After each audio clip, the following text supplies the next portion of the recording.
tiesiog tam gimęs. O, pažiūrėkit, ponios ir ponai, pažiūrėkit, kas vyksta.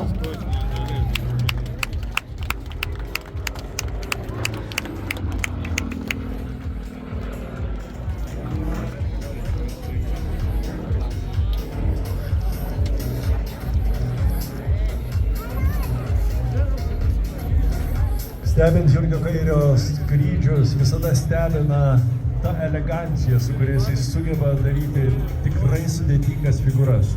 Ir patikėkit, tos figūros yra fiziškai nepaprastai sudėtingos. Tiesiog pilotui fiziškai reikia ištverti didžiulis krūvis.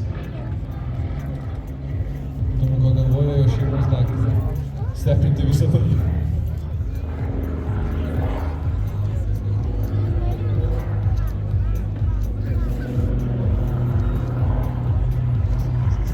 Sako, don't try it at home. Don't try it at home.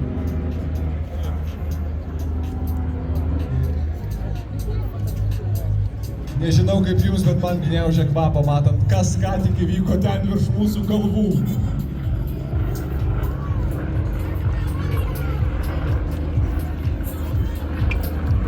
Kartais, Andriau, žiūrėjau ir nesuvokiu, žinai, kaip tai yra įmanoma. Lėktuvai taip neskraido, taip kaip skraido Jurgio Kairio lėktuvas.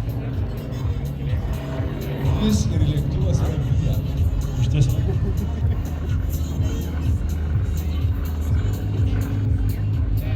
Kaip bebūtų keista, mažo ūkio pilotas turi didžiulį privalumą akrobatiniam skraidime.